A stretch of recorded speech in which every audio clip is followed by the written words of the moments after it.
gentlemen, welcome aboard the Athletics Can't Wait Jets podcast, your nonstop shop for all things Jets. Now here are your hosts, Tim McMaster and Connor Hughes. Listen safely. Can't wait. We made it. The first Week 18 in NFL history is here. One more game for the Jets and the first season of the Saleh era. Tim McMaster here along with Connor Hughes and Marissa Morris. This episode of Can't Wait presented by BetMGM, the exclusive betting partner of the Athletic. Sign up at betmgm.com. Use the promo code TheAthleticPod. And if you're listening on Apple, give us a 5-star review. We love those. If you're tuning in on YouTube, you can be a part of the show again.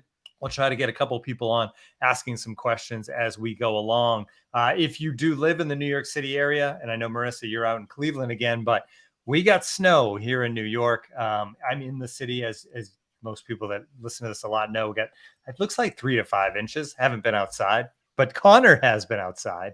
Connor was outside early this morning, and that's why he was late for the podcast.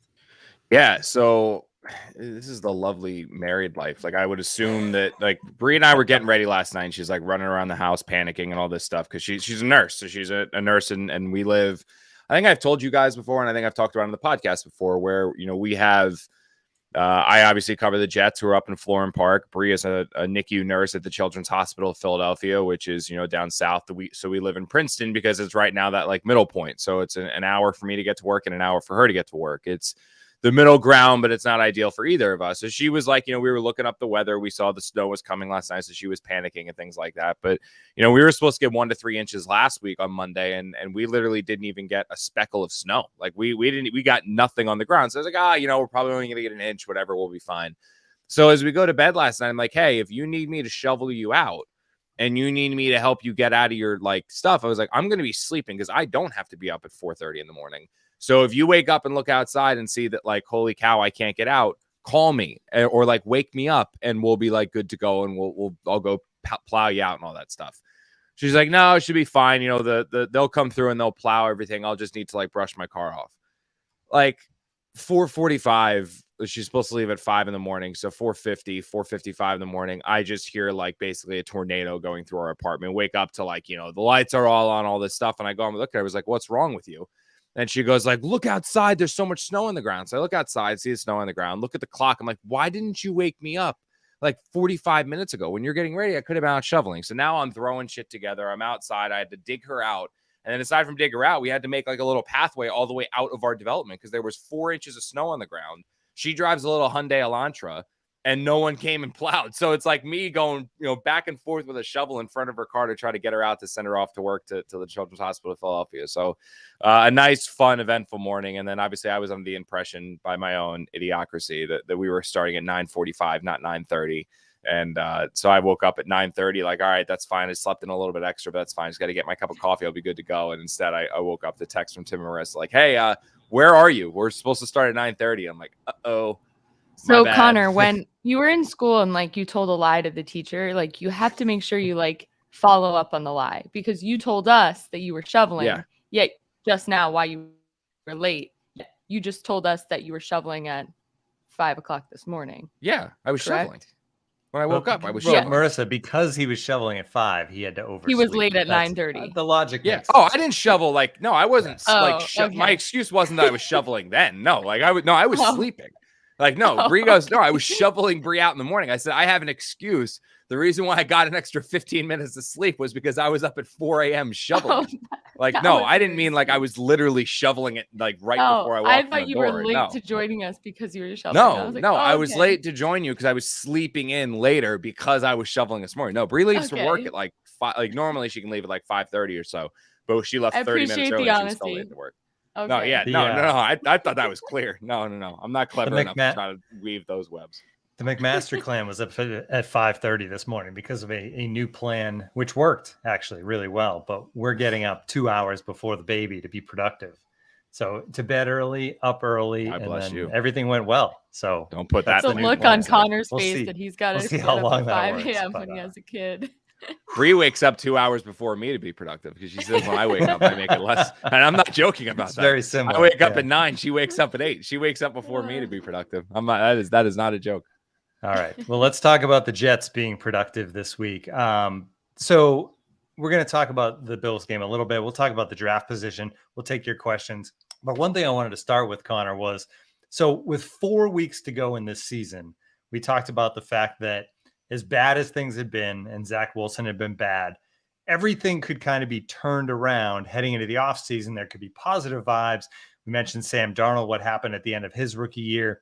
If Zach Wilson could put together some positive games here late in the season, now we have the Jacksonville game where he played well, was his best game to that point. Then we have the Tampa Bay game. You could argue that was his best game, a little better than Jacksonville against a good defense. So he has done what we had said this team could do, because I think there is a positive vibe right now around this team heading into the offseason with the way they've played lately, with the draft picks, everything that's going. So how big is Zach Wilson versus this Buffalo Bills, one of the best defenses in the NFL, in week 18? Can the positive feelings of the last 2 weeks be ruined by this week? Or are we going to head into the offseason feeling, I don't want to say good, but okay about the future? Yeah, I mean, look, I would say that if Zach Wilson had gone into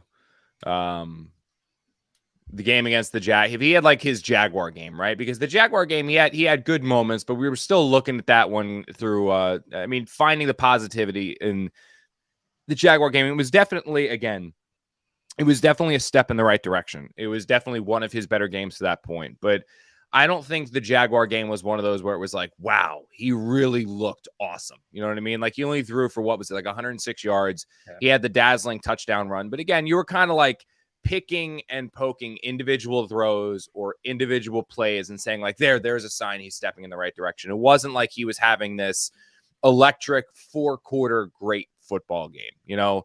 So I think if we had only had that Jaguar game in that moment, then he looked and played against the Buccaneers like everyone expected him to look and play.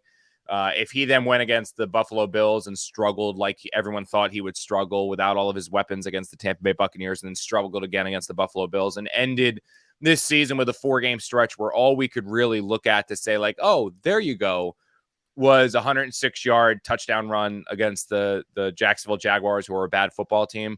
I think that changes where you're like, no, now we're back to where we were a couple weeks ago, where again, we're picking little tiny moments of every individual game to say like, this kid can do it. And you're getting ripped and crucified for criticizing the kid, and it's vicious and it's vile and all that stuff. Because of how he looked though against the Bucs, where that was, I think anyone, even those who want to criticize him more than anyone else, I think anyone who watches Zach Wilson and hates BYU or just hates the Jets and just wants them to struggle and wants them to look bad, I think anyone who watched that Buccaneer game, you couldn't really rip him. You couldn't really criticize him. I mean, we're not talking about picking and pulling out individual moments of the game to show that he played well. You can pick out very minor individual moments of the game where he wasn't just about perfect. You know what I mean? There were the great third down conversion strikes to Kenny Yeboah. There was the great third down conversion strike to Keelan Cole. There was the passes to Braxton Berrios. There was command of the offense. There was moving it up and down the field. There was out-dueling Tom Brady for about 55 or 56 minutes of that 60-minute football game. I mean, that was, as Mike LaFleur said, his best game. That was his most complete game. That was the best and most comfortable I think I've seen Zach Wilson look. And because you now have that for the first time all year, a complete total game from start to finish, I think you go into this week 18 game against the Bills almost like the cherry on top on borrowed time. You know what I mean? Like if Wilson goes out there and looks awesome, it's the cherry on top. If he goes out there and looks poor and struggles against a very good Bills team that's trying to fight for a divisional title or win the AFC East for a second year in a row, I think you kind of look at it like, okay, well, you know what? He still played really well against Tom Brady and the Bucs. You know what I mean? I think that Buccaneer game gives you that little extra, it's not incentive, that's not the right word, but insurance. It gives you that insurance that if Zach Wilson struggles against Buffalo, you can still look back to 7 days ago and say like, no, but he still did this. And, you know, for me, I think that's what we've all been waiting for this whole year. You know, you just wanted to see a complete game from Zach Wilson, and against Tampa Bay, we did. And that's going to be major for this offseason in terms of just the overall feel and vibe of this team, And whether he struggles against Buffalo or whether he plays really well against Buffalo, I don't think it really changes that. If he plays really well, it's just going to add to the mix. But if he struggles, you'll still be able to look back at the last couple of weeks. I mean, I'll put it to you this way. I mean, Sam Darnold, his final game of his rookie year, right? Like everyone talks about Sam Darnold's rookie final 4 games of his rookie season, right? About how good they were, about how, and I've been one of the people that have said that, about how dominant he was, how good he was, how that kind of set the tone for the offseason. That was the case for 3 of those 4 games. You know, against the Buffalo Bills, he won. The Jets won 27-23. He was 16-24, 170 yards, touchdown pick, 83 quarterback rating. The next week against the Houston Texans, 24-38, 253 yards, 2 touchdowns, no pick. The next week against Green Bay, 24-35, 341, 3 touchdowns, no pick. The final game, week 17 against the New England Patriots, the Jets lost 38-3. He was thrown to Deontay Burnett and a not very good yet Robbie Anderson the majority of the time. He was 16-28. That's a 57 completion percentage, 167 yards, 0 touchdowns, 0 interceptions. Didn't even lead the Jets to a touchdown. So that shows you that like that final game, as long as you have something that predates it, can kind of be pushed aside and you'll just focus on the positive. Sam had 3 games of positive. I think Zach had a step in the right direction against Jacksonville, then a really, really good game against Tampa Bay. And now it's just about the icing on the cake. Okay, what can you do for the encore? You know what I mean? I don't think he can do anything there that's going to kill him or crucify him, although I'm sure many tweets will be sent out in that moment. But as long as there's nothing, like I've said, there's nothing he can do to kill that. All he can do is build on. And if he has a good game against the Bills, well, I mean, everyone's going to be on cloud 9 in Jets land. Everyone, from Saleh to LaFleur to fans to reporters, everyone's just going to be a cloud 9 experience.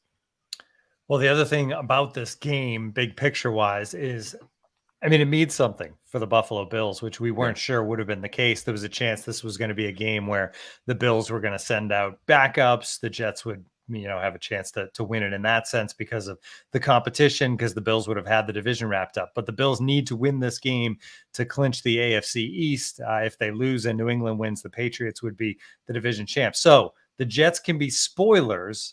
They could win this game, which would then cost them draft. Obviously, they're going to drop down in the draft. I'm curious, and when we get people on, when fans weigh in, and you can weigh in the chat too, what are fans' perspective on this? I mean, what would you rather see? Would you rather see an upset win over the Bills that spoils their chance at a division title, although it's then giving the division to New England, which is nobody wants to see that either? Or do you just want to lose and make sure that you have at least the 4th pick in the draft and maybe a shot at the 3rd pick? So, throw that in the chat. Connor, I think that it's almost like we talked about a couple of weeks ago where you want to play well and lose. Yeah, I think that's a point. So here, I go back and forth on it because, we've talked about it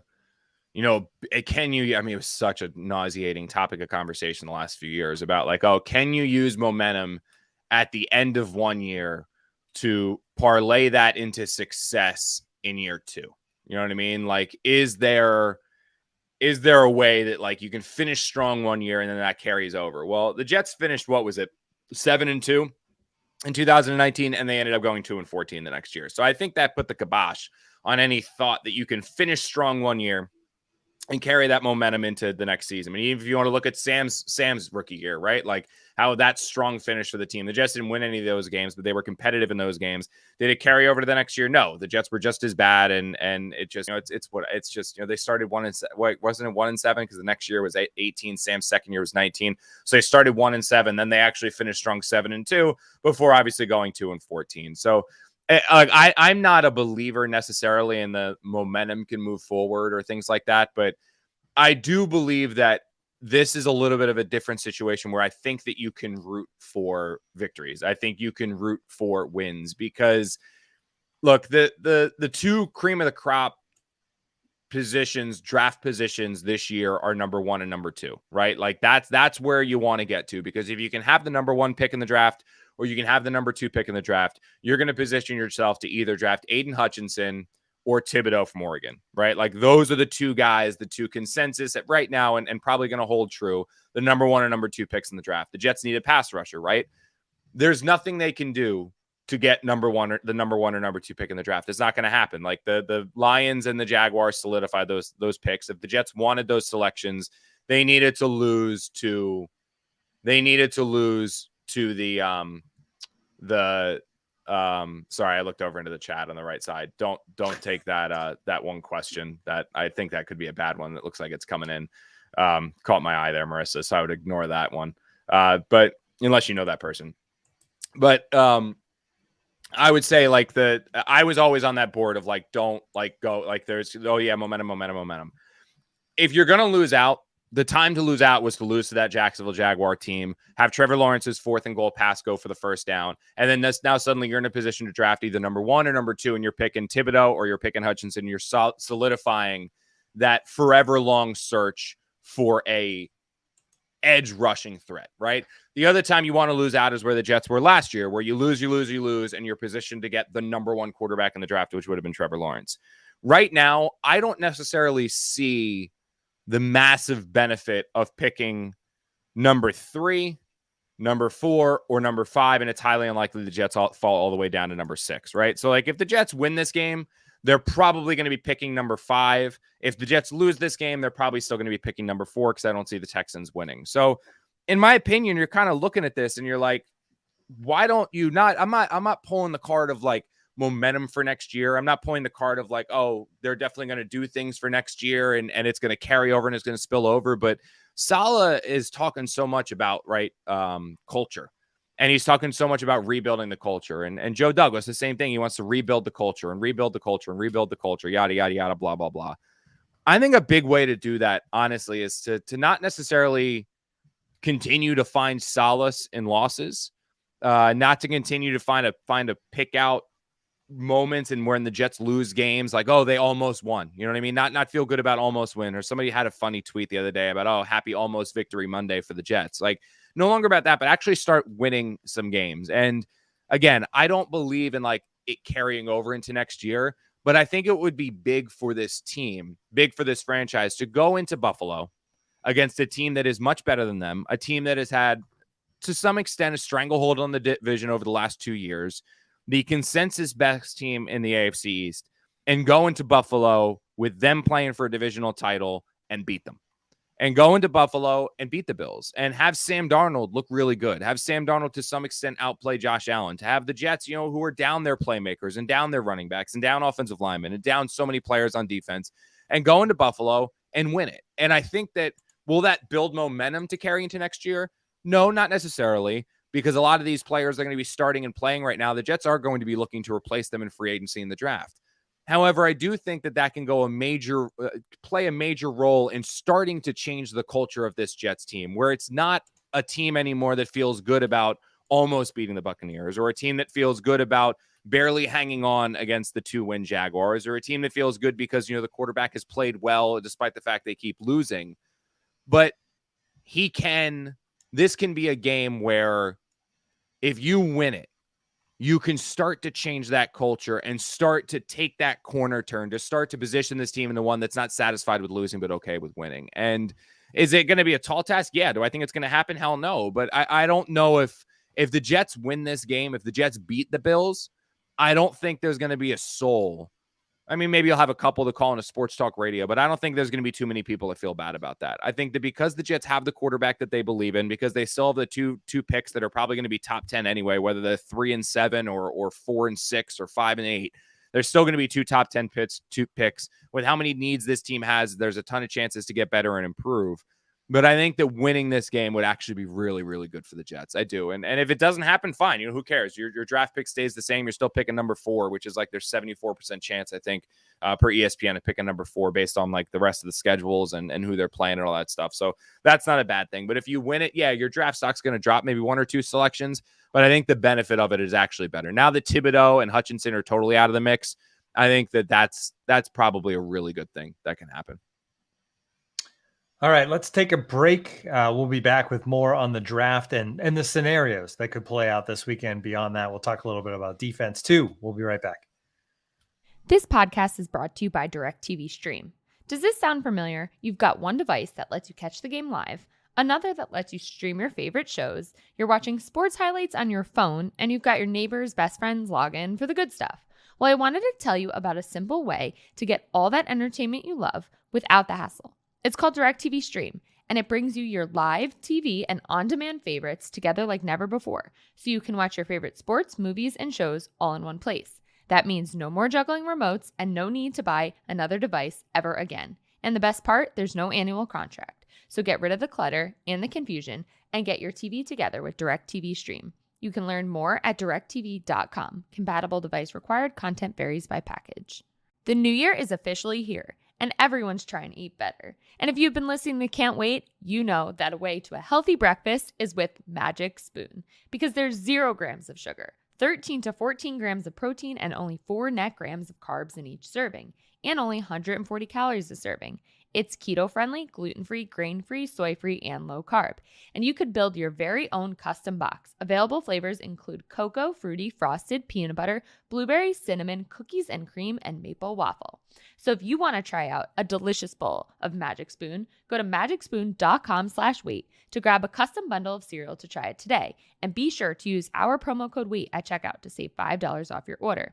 Magic Spoon is so confident in their product, it's backed with a 100% happiness guarantee. So if you don't like it for any reason, they'll refund your money, no questions asked. Remember, get your next delicious bowl of guilt-free cereal at magicspoon.com/wait and use the code WAIT to save $5 off.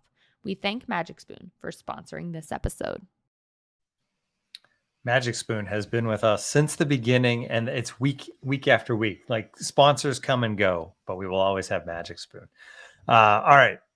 So more with the draft, as far as scenarios this weekend, if you're tuning into all the games, obviously, we know the Jets. If they win, it's 4 or 3. If they lose, they're going to back up some more. But as far as other games go, in order to get to 3, you need the Texans to beat the Titans. That's a tough one. And then the other key game to be watching, Panthers victory over the Bucs, Seahawks lost to the Cardinals. Best case scenario, Connor, if all these things break the right way, Jets could pick 3rd and then 6th, more likely 7th, depending on the strength of schedule. But 3, 6, and then 2 more picks high in the second round. That's best case scenario. And it is a chance to really care about all these random games this weekend if you're a Jets fan.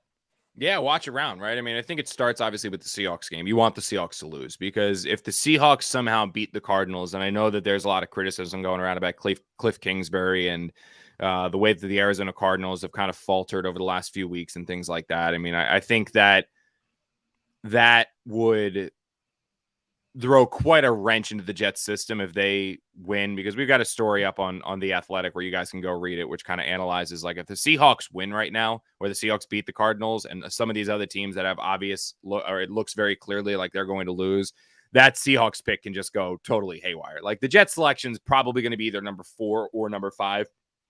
Win or lose. Like, that's probably where it's going to be. It's going to take some real SOS gymnastics and also some surprise play from the Houston Texans in order for the Jets to somehow find a way to get up there to number 3. In all likelihood, they're probably number 4 or number 5 based on everyone else. But the Seahawks pick is the one that can change a ton. So it starts there. Just watch the Seahawks. Hope the Seahawks lose. And as long as the Seahawks lose, you're going to be sitting pretty come the draft day. But I mean, look, Tim, we've talked about this so much ad nauseum over and over and over again about, Joe Douglas in the draft and how he can change and redirect the course of this team and how he can change and redirect the course of this franchise. Well, this is the offseason to do it. And I'm not putting any win totals on next year. I'm not saying where this team could be, where this team should be, anything like that. But they need to take a legitimate jump next year. I mean, you can't be hanging your hat more on, look, you can buy into this year about the injuries. You can buy into this year about the COVID. You can say, like, look, they weren't a very talented team to begin with, and then they were decimated by injuries and COVID, and that's why. And that's why you got to be okay with them just playing the Buccaneers close. You got to be okay with them barely winning these games. And you got to be okay with individual moments of games to hang your hat on, to say, like, okay, yeah, this is good, right? Like, this is good. This is something that's a positive.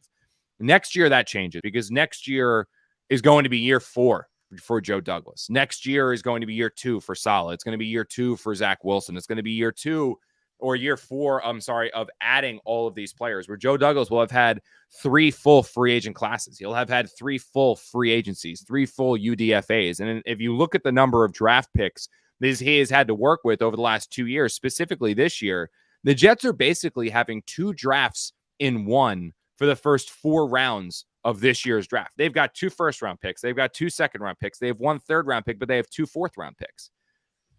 It's very common for teams to have a 1, a 2, and a 4, or a 1, a 2, and a 3, and no 4s. Like, it's like the Jets have 2 draft classes in one this year. So this team, if they pick the right players, should take a substantial, and that both includes in free agency and in the draft, should take a substantial jump next year. I mean, there's no reason to believe that this team shouldn't be around 8 wins. This team shouldn't be around 9 wins. This team shouldn't be competing enough in games where you can play the schedule game and say, like, man, if they just got the stop here and they made one more play here, you're looking at an 11-win football team. Man, we really believe this going into 2023. They should take a big jump next year, and it's going to come down to player acquisition. I really think that's the biggest thing. And this draft is a major way to do it, whether they're picking 3 and 6 or they're picking 4 and 8 or they're picking 5 and 8. It doesn't really matter. I mean, they are in a position to add legitimate game changers this year. They're in a position to add legitimate playmakers this year, and they need to do it. They need closers on defense. They need players on offense, and it's on Joe Douglas to find it. And he's got a real legitimate big way to do it this year, both with his 2021 class going into year 2, his 2020 class going into year 3, and then having basically 2 draft classes in one here in this class. All right, we do have some questions. We don't have anybody waiting to get on live, but some good stuff from the chat, right, Marissa? Yeah, so we actually, Ben was going to hop on and had a work call, but Tim and I liked his question, so we are going to ask it for him. He says, would love to hear your thoughts on what the Jets D-line will look like for next year. In a solid defense, more rotational pieces, the better. Does JD load up on the front and leave cornerback room as is? ? So with the corner situation, the Jets want to get another veteran here. Like they want to have the ball hawking playmaker. They like Brandon Echols a lot. They like Bryce Hall a lot. They like Mike Carter a lot. Mike Carter is kind of the outlier here because he's a nickel back, going to play that nickel position. When it comes to even Isaiah Dunn, who we haven't talked too much about, with Isaiah Dunn, Brandon Echols, Bryce Hall, the Jets love those guys, but they view them all as kind of like number 2 corners. Like none of those 3 guys are real ball hawkers. So for Saleh, like he wants for this defense, and what the Jets wants for this defense is that kind of veteran presence at cornerback who's a number 1 corner who goes out there and gets the football. If you look at how when his defense took that next step in San Francisco is when they got Richard Sherman. Like when they took that next jump, you can talk about how they added Bosa, they added pieces on the defensive line, yes.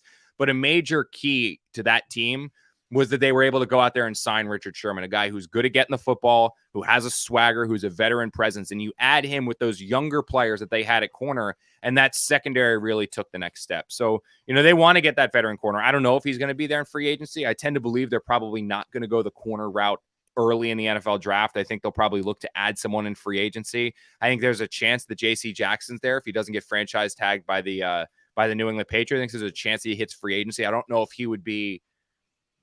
I know I've heard some things about like how he's one of those guys that really needs hard coaching to get the best out of him, which is why he's thrived in New England. I've heard some things about that. I don't know if the Jets would give him that because Saleh's a little bit more the player's coach where like, he doesn't yell. He wants to bring everyone along, that kind of a thing. But I know they want to get the number 1 veteran cornerback. I know they want to improve their speed at safety. But when it comes to the defensive line, that's always going to be the focal point of this team. That's always going to be what they want. That's always what they want their namesake to be, is they want to be a team that wins games because of their defensive line. And they think that they're close. They like their defensive tackle rotation with Sheldon Rankins and Foley Fatukasi and Quinnen Williams and Jonathan Marshall, who you'll probably see a decent amount next year. They love the fact that they're going to get Carl Lawson back there. They like Bryce Huff as a situational rusher. They want to keep developing Ward. But they do believe that they need another bona fide, no doubt pass rusher, which is why if the Jets were picking 1 or 2, no matter their needs at corner, no matter their need at safety, no matter how much they could use a number 1 receiver, they were going to take either Thibodeau or Hutchinson because they believe that one of those 2 players would complete their defensive line. Because when Saleh's defense is best, aside from like the secondary with the veteran corner, that kind of thing, speed at safety, you have 1 dominant pass rusher on one side and 1 dominant pass rusher on the other. And you then rotate guys in and out, but you still have your 2 dominant game-changing players on the outside. The Jets believe they have one of those players with Carl Lawson. They need to go out and find the second one.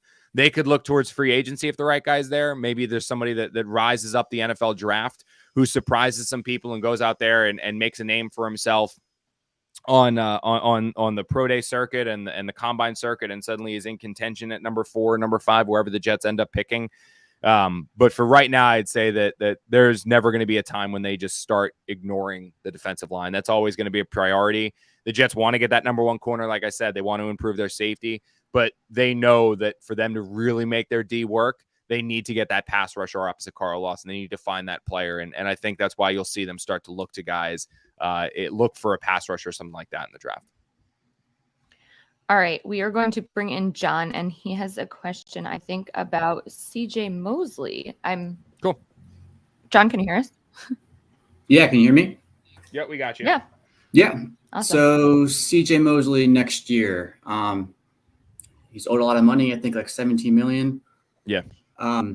Just voted team MVP. I know he's had a few bad plays this year, but I know he's the one directing all these young defenders, which is probably why he got a lot of votes. So do they keep him to keep a veteran on the D? Do they try to restructure the contract, or is that a hard sell given that he was just MVP? Just trying to, see what's his position for next year. Yeah, so Great I question. think that, great question. I think that CJ Mosley is going to be back next year. And I actually didn't think that was the case when this thing actually began, because he is owed a lot of money, but a lot of that money is guaranteed. I think like for the Jets they could technically cut him last year.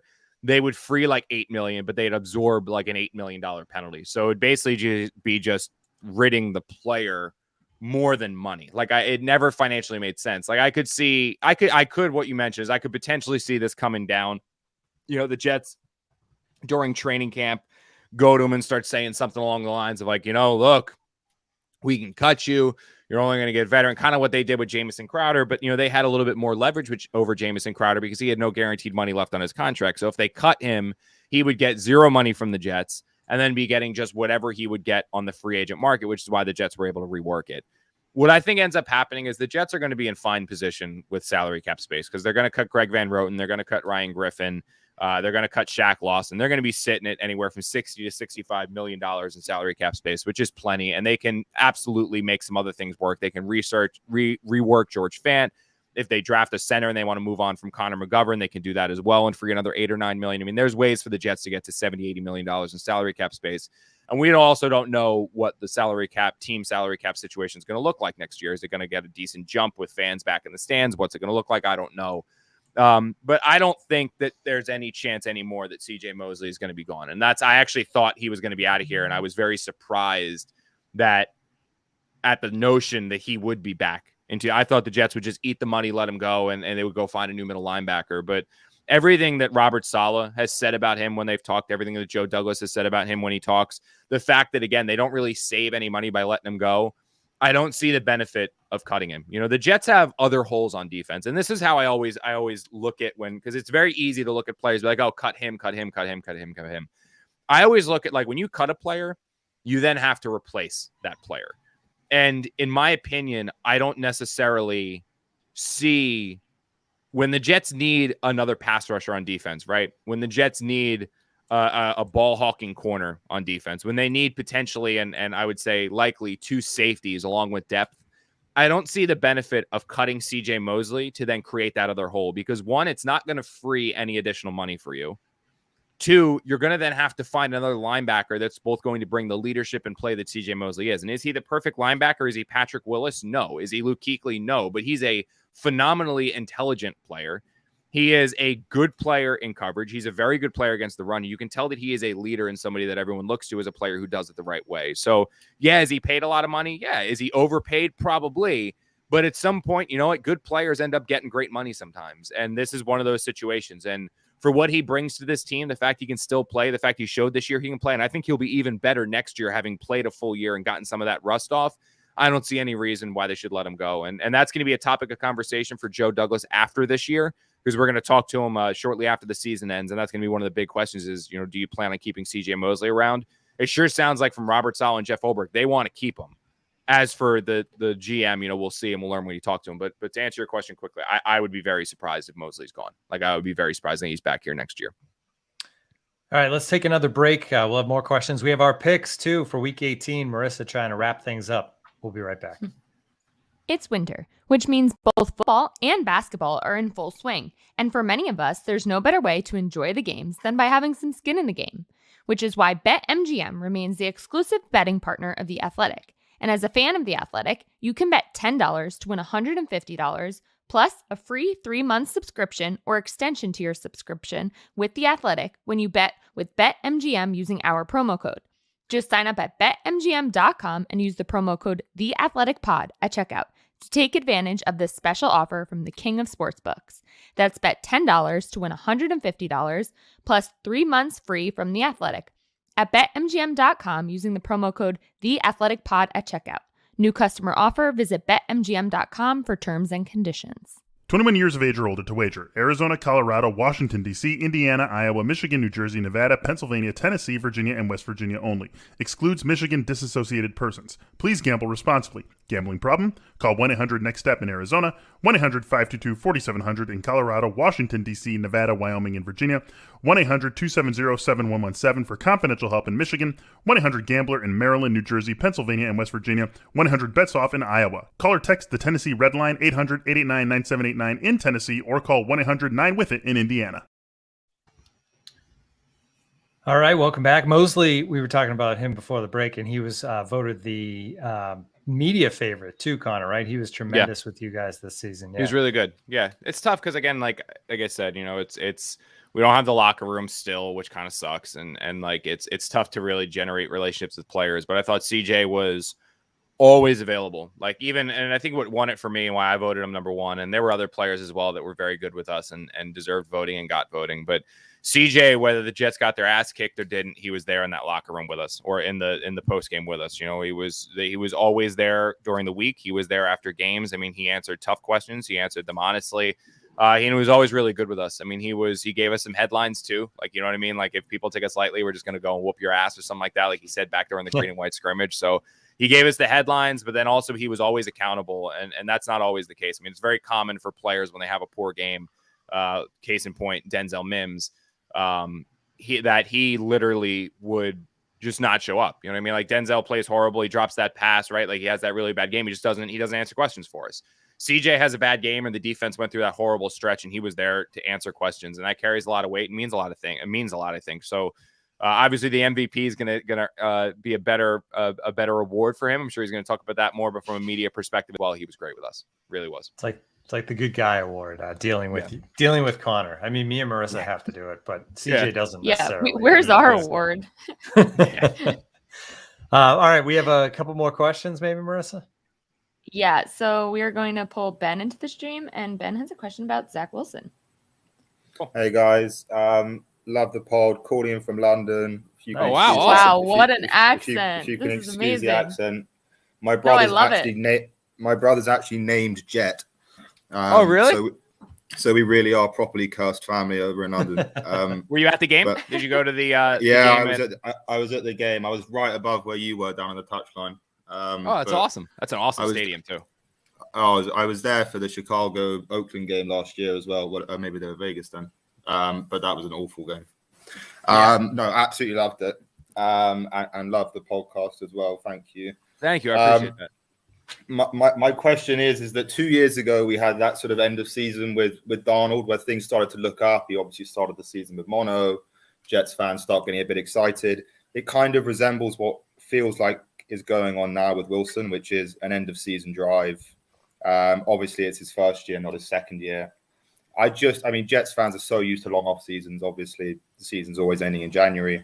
Yeah. What kind of things can you do you think? Is there anything interesting that we can do to try to keep momentum in the off season? You know, I think what you say about Mosley is true, is that we feel like we have leaders in the dressing room now more than we did when Darnold left. But what kind of things do you think we can do to try and keep this momentum going into another long off season? Yeah, so the final year of Sam's, the final season of Sam's, or the final few games of Sam's rookie year, I think the one thing that you would say when you looked at that Jets team was that they were pretty far away. I mean, I think that you hung your hat on Sam Darnold, but it was almost like, okay, the Jets have their quarterback. Now they need everything else, right? Like, now they need to rebuild the offensive line. Now they need to get him playmakers. Now they need to get him a defense that's going to limit opponents on the other side of the scoreboard. I mean, the Jets literally needed everything else aside from quarterback. I mean, we were at that point, like, yeah, they had Robbie Anderson, but like, we were talking about Deontay Burnett being an answer or Jermaine Kearse being an answer. And Chris Herndon was like the player you could hang your hat on, like, oh, at least the Jets got a fourth round tight end. But there was nothing else. And that offensive line was in such dire shape. I think when you look at the Jets this year, and even at 4 wins or 5 wins, whatever they're going to finish up with, you can look at other games and other moments where maybe they should have won that one, right? They should have won this one. I think there's probably 3 or 4 other games that you can go to that you can say either with better quarterback play or just 1 or 2 plays going the other direction, the Jets can win those games. And suddenly you're not talking about a 4-win team, but you're talking about a 6 or a 7-win team. When you just go across this roster top to bottom, I think you can look at this entire roster and see a team that is much further along, noticeably further along than what the Jets were ever under Sam at that point. You know what I mean? I mean, just look at the offense, right? You've got Mike Carter at running back. That's a major piece. You've got Elijah Moore and Corey Davis. Those are 2 major pieces. Are they number 1 receivers? I mean, if you want to talk about Elijah Moore being a great player, sure. But I'm talking about like a number 1 X receiver. Like, no, the Jets don't have the number 1 X receiver. They still need that. But they've got a really good number 2 in Corey Davis and a really good playmaking slot in Elijah Moore. You need the tight end, yes.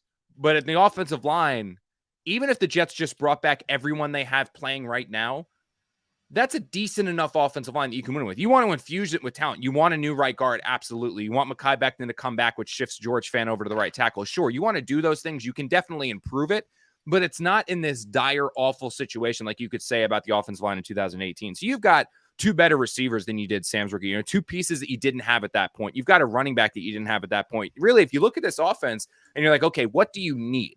Not what do you want? Not what can you improve? Because you can go all the way down the line at positions you can improve. If you look at what this offense desperately needs, you can really say right guard, wide receiver 1, tight end, 3 positions. I think that's the only thing, aside from your quarterback improving, that's really the only thing this Jets offense desperately needs. Wide receiver 1, tight end, right guard. That's it. You can improve left tackle, absolutely. You can improve center, yes. You can improve this position. You can add another running back, yes, to complement Mike Carter. Sure, you can do all those things. But what you need are just those 3 positions on offense. And if you get those 3 positions on offense, I think you're talking about a group that can be good to potentially very, very good to potentially great, depending on how much development you get from the quarterback. You flip to the defensive side of the ball. What do you need? Now, what do you want? What do you need? You need a number 1 corner or a veteran corner that can attack the football.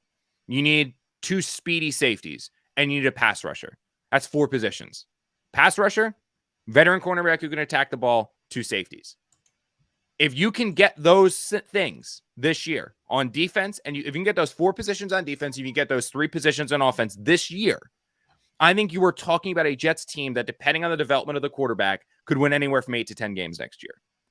When we were talking about Sam at the end of his first year, it was, okay, the Jets have Sam Darnold, but now they need a brand new coach. They need a brand new offensive coordinator. They need 2 or 3 receivers. They need a new running back. They need to rebuild the offensive line. Defensively, you need a corner. You need a pass rusher. You need linebackers. You needed all of that. And that's when Mike McAgden went crazy in free agency and started throwing absurd money out there at Le'Veon Bell. He started throwing the money out there at CJ Mosley. He started throwing the money out there at Jamison Crowder. He started going and making an absurd draft because he had to trade for Sam Darnold. After trading for Sam Darnold, he couldn't go and use the draft picks and the draft capital to go fill some of those voids in the draft because he didn't have that many draft picks. He had to trade all of his capital and move up to get Sam. So the Jets not only are, as a roster, much, much further along right now with their rookie quarterback than they were with Sam Darnold in 2018. You're going into an offseason where you have all of that money in free agency, where you have not only 1 set of your own draft picks, but you have a 2nd pick in the 1st round, a 2nd pick in the 2nd round, a 2nd pick in the 4th round. Like I said earlier in the show, basically 2 draft classes in 1. So the Jets are in a, you want positivity. I mean, I'm sorry, there's nothing I can say like, oh, well, just look for this aspect in this game. Aside from Zach, there really is nothing you say, okay, just look for this aspect in this game. And that's what you can hang your hat on. It really is the fact that you can take solace in knowing that this roster is so much further along than they ever have been over the last few years. And they have a chance to infuse it even more because in 2018, they didn't have that many draft picks in 2019. This year, they've got 2 classes, basically 2 draft classes, those first 4 rounds to build on this roster. They've got money to spend to build on this roster where The Jets are in a position where you can see, you talk about all those teams that take massive jumps in 1 year to the next year. Because of the assets and the tools that the Jets have to build this team up more, they absolutely are in a position to skyrocket this thing next year. Again, a lot of it's going to be predicated on the quarterback, 100%. It's going to be predicated on staying healthy. But they are absolutely in a such a better position now than they have been at any point, I would say, over the last 5 or 6 years. Yeah, good place to be. All right, let's do picks to wrap things up. Marissa, 24-18 right now. If we all went 1-2 last week, so we're kind of stumbling to the finish. But Marissa, 24-18, Connor, 19-23. Oh no, I'm sorry, that's wrong. 19-22-1. You had a push last week, and I am 18-23-1. Marissa, you get to kick things off. Man, I'm just crushing you guys. This is great. All right, I'm going to start with some big spreads here, but Chiefs have a lot to play for. They're playing on Saturday. They're playing for that number 1 seed. None of the other games matter. It's not like they're playing at the same time as someone. So Chiefs minus 10.5 versus the Broncos. I believe it's the Broncos. Yeah, it's the Broncos. I just feel like the Chiefs are really going to be fighting for that number 1 seed. And then could be the end of the Mike Zimmer era in Minnesota. So I think that the Vikings are going to be playing for him. So I'm going to go Vikings minus 5.5 versus the Bears. And then the Colts win versus the Jaguars. They're in.